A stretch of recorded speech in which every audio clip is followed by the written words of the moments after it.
Good morning viewers. आज तारीख 1 नवंबर 2023 बुधवार के दिन करवा चौथ का पावन व्रत मनाया जाएगा और आज इसको बनाने की हम सिंपल सी विधि आपको बताएंगे।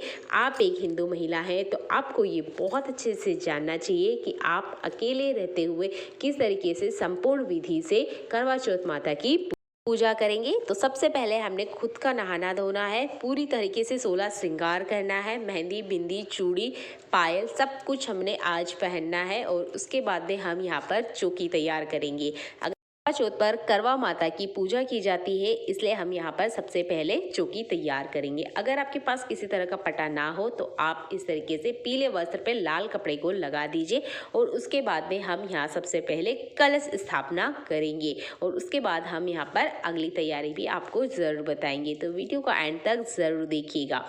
कलश स्थापना करने के लिए मैंने चावल का यूज़ करा है। आप चाहते हैं तो यहाँ पर दूसरे अनाज का भी यूज़ कर सकते हैं, जैसे कि गेहूं हुआ, मूंग हुआ, इन अनाज का भी आप यूज़ कर सकते हैं। तो हम इस तरीके से कमल बनाएंगे। उसके बाद में हम यहाँ पर गणेश जी की भी स्थापना करेंगे, क्योंकि हर पूजा में सबसे पहले गणेश जी का ही नाम लिया जाता है।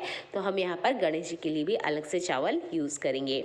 इसके बाद में हमने लेना है एक पीतल का या तांबे का लोटा। आपके पास जो भी लोटा है, अगर उसमें पहले से गला हुआ है तो रहने दीजिए, नहीं है तो आप इसे बांध सकते हैं। तो मेरे पास है यहाँ 16 श्रृंगार का सामान। थोड़ा थोड़ा सा हमने सामान इसके अंदर डाल देना है, जैसे कि चावल का आटा, मेहंदी, सिंदूर, जो भी इस 16 श्रृंगार में आता है वो अपने कलश में थोड़ा थोड़ा डाल देना है चावल के साथ, और एक फूल आपने इसमें डालना है। इसके बाद में हम लेंगे यहाँ पर आम के पत्ते। अगर आपके पास आम के पत्ते नहीं है तो आप यहाँ पर अशोका के भी पत्ते ले सकते हैं, दोनों ही पूजा में यूज़ किए जाते हैं। और इसके ऊपर हमने नारियल नहीं रखना है। अगर आपके यहाँ पूजा में नारियल रखा जाता है कलश स्थापना में तो आप उसे ज़रूर रखें।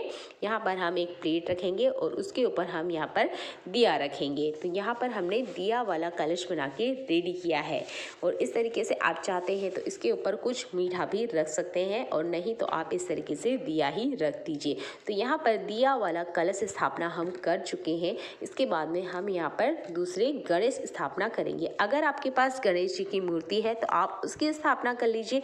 यहाँ हम गेहूं के आटे से ही गणेश जी को बना रहे हैं, बहुत आसानी से बन जाते हैं। तो आप इस तरीके से भी गणेश जी बना सकते हैं। इसके बाद में हम यहाँ गणेश जी की स्थापना कर देंगे। तो हमारी स्थापना हो चुकी है। इसके बाद में हम चलिए आगे बढ़ते हैं।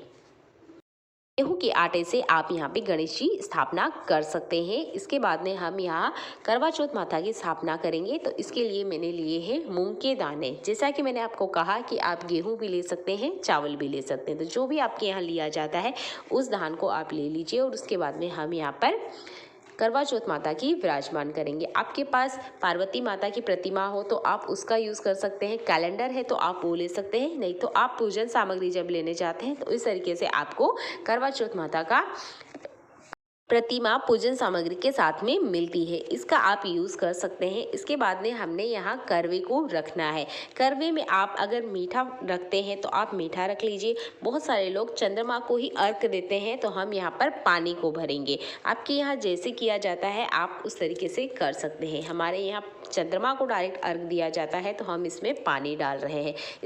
करवे का जो नल वाला हिस्सा है वो हमने करवा चौथ माता की तरफ करना है। और इसके बाद में आप ध्यान दीजिएगा कि अगर इसमें से पानी आ रहा है तो इसमें आप यहाँ पर कॉटन लगा लीजिए या किसी तरीके से आप इसे बंद कर दीजिए। आप आटे से भी इसे बंद कर सकते हैं ताकि इसका जो पानी है वो बाहर ना आते रहे। और इसके नल वाले हिस्से को हमने करवा चौथ माता की तरफ ही करना है।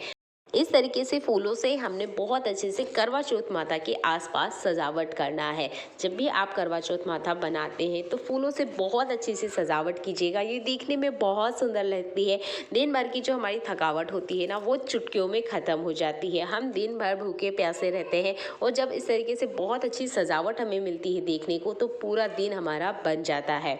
तो इस तरीके से आप बढ़िया से बहुत अच्छे से इसकी सजावट कर लीजिएगा, ये देखने में भी काफ़ी सुंदर होती है। इसके बाद में यहाँ पर जो भी आप ऋतु फल यूज़ कर रहे हैं या ऋतु फल जो भी आपके मार्केट में मिलते हैं उसी को आप यहाँ पर रख दीजिए, यानी कि हमने यहाँ पे चढ़ावा लगाना है। तो जो भी ऋतु फल अभी फ़िलहाल मौसम में आ रहा है उनको ज़रूर यूज़ कीजिएगा, जैसे कि सेब फल और केला, ये आपको हमेशा मिल जाता है इस सीज़न में। तो हमने माता जी को फल का चढ़ावा लगा दिया है। इसके बाद में हम लेंगे माता जी के लिए चूनर।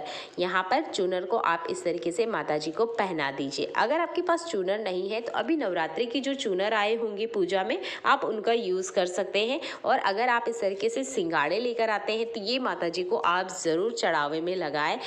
कलश और करवा को हम कपड़े स्वरूप या वस्त्र स्वरूप यहाँ पर कलावा चढ़ाने वाले हैं। आपके पास इस तरीके से नाड़े की आटी है तो आप इसे कलावा बना के या कलावा स्वरूप इसे यहाँ पर करवे और कलश दोनों को पहना देना है। आप माता जी को भी इसे ही लगा सकते हैं, और अगर आप यहाँ पर गणेश जी को भी लगाना चाहते हैं तो यही नाड़े की आटे से आप कलावा पहना सकते हैं। अगर आप कलावा गणेश जी को नहीं पहनाते हैं तो पूजन सामग्री में जनेऊ ज़रूर आती है। जनेऊ आपके पास है तो गणेश जी को ज़रूर समर्पित करें वस्त्र स्वरूप। नहीं तो आप इस तरीके से नाड़े की आटे को ही आराम से कलावे के रूप में गणेश जी को वस्त्र स्वरूप पहना सकते हैं। ये बहुत ही इम्पोर्टेंट काम है तो आपने ज़रूर करना है। ये कलावा वस्त्र जरूर पहनाए जाते हैं, करवे को भी, कलश को भी, गणेश जी को भी और माता जी को भी। तो चलिए आगे देखते हैं हम और क्या तैयारी करते हैं। इसके बाद में हम यहाँ पर माता जी को दिया समर्पित करने वाले हैं। तो जो भी दिया आप पूजन या आरती के लिए यूज़ कर रहे हैं वो आप अलग से लीजिएगा। और इसके बाद में हम यहाँ पर बायने के रूप में एक साड़ी, चूड़ी, बिछिया, बिंदी, सिंदूर, मेहंदी यानी जो भी सामान हम 16 श्रृंगार में यूज़ करते हैं वो सब हमने बायने के रूप में एक तरफ निकाल के रखना है। ये बायना होता है हर तरह की करवा चौथ पूजा में, ये बायना हमें ज़रूर देना होता है। ये बायना हम हमारी सास को दे सकते हैं, जिठानी को दे सकते हैं, ननद को दे सकते हैं, नहीं तो आप मंदिर की पंडिताइनी को भी ये ज़रूर दें। तो पूजा में बायना ज़रूर रखें। और जो भी आपने 16 श्रृंगार पहना है उसे पहनने से पहले आप एक बार माता जी को ज़रूर चढ़ाएं। अभी हम यहाँ पर कथा सुनने वाले हैं, तो कथा सुनने से पहले कुछ गेहूं के दाने या इस तरीके से मूंग के दाने अपने पल्लू में ज़रूर बांधें। इसे बांधने के बाद में जब आप पूरा कथा सुन लेंगे और चंद्रमा को अर्घ देंगे तो अर्घ देते हुए आपने ये दाने भी चंद्रमा को अर्घ देना है। करवा चौथ माता को भोग स्वरूप मीठा जरूर चढ़ाएं। आप घर पे बनाते हैं तो ठीक है, नहीं तो आप मार्केट से भी मीठा मंगवा सकते हैं। तो जो भी आपने मीठा बनाया है ये मार्केट से आप लेकर आए हैं तो करवा चौथ माता को इसका भोग जरूर लगाएं। और चंद्रमा को अर्घ देने के बाद अपना उपवास इसी से आप खोलें। और चंद्रमा को देखने के बाद जो भी पानी आप पीते हैं वो पहला पानी आप अपने पति के हाथों से लें। और इसके बाद में जो भी छलनी हम यूज़ करेंगे चंद्रमा को देखने के लिए उसे भी आप हाथों हाथ पूजन सामग्री के साथ में ही रखें। छलनी ज़रूरी नहीं है आप नया लेकर आए, पुरानी छलनी भी आप यूज़ कर सकते हैं। करवा चौथ कथा संपूर्ण सुन लेने के बाद में हम यहाँ पर आरती करने वाले हैं। तो आरती के लिए आप हमेशा अलग से दिया यूज़ करें। जो दिया हमने करवा चौथ माता को लगाए हैं वो दिए हमने यूज़ नहीं करना है। हाथ जोड़कर हम करवा माता से नम्र निवेदन करेंगे कि वो हमारे पति को अमर करे, बहुत लंबी उम्र दे और हमेशा खुशहाल जीवन दे। करवा चौथ माता में सबसे इम्पोर्टेंट पार्ट होता है कि करवों को घुमाया जाता है। बहुत जगह घुमाया जाता है, बहुत जगह नहीं घुमाया जाता है। अगर आप अकेले मेरी तरह से पूजा कर रहे हैं तो करवे कैसे घुमाएं? तो करवा घुमाने के लिए सिंपल सा तरीका मैं आपको बता रही हूँ, ये आप अकेले में कर सकते हैं। तो आपने करवा लेना है और जो पार्वती माता है उनके साथ हमारा करवा घुमाना है। तो कैसे? तो आपने जो करवा माता का फोटो लगाया है उसी से हम हमारे करवे को घुमाने वाले हैं। तो हम इन्हें 7 बार छुआएंगे और एक मंत्र का जाप करेंगे, वो है पार्वती माता सुहाग दे, पार्वती माता सुहाग दे, पार्वती माता सुहाग दे, पार्वती माता सुहाग दे। ये हमने 7 बार बोलना है। और आप अपनी सखी सहेलियों के साथ ये पूजा करती हैं तो आप आपस में करवा घुमा सकते हैं। पर अगर आप अकेले हैं और आपने करवा घुमाना है तो इस तरीके से आप करवा घुमा सकते हैं पार्वती माता के साथ ही। तो जब आप कथा सुन लेंगे उसके बाद में हम आखिरी में यहाँ पर करवा चौथ माता की आरती करने वाले हैं। तो यहाँ पर आपके यहाँ कपूर यूज़ किया जाता है तो कपूर से आरती कीजिएगा, नहीं तो आप इस तरीके से दिए को भी 5 से 7 बार क्लॉकवाइज घुमाइएगा। आरती संपूर्ण हो जाएगी और अपने पति की लंबी उम्र की कामना कीजिएगा। माता जी के पास हमने ये जो बायना रखा है, ये बायना हमने पूजन खत्म हो जाने के बाद या दूसरे दिन बाद हमने ये बायना जिनके लिए भी तैयार किया है, सास हो, जेठानी हो, उनको आपने ये ज़रूर दान करना है।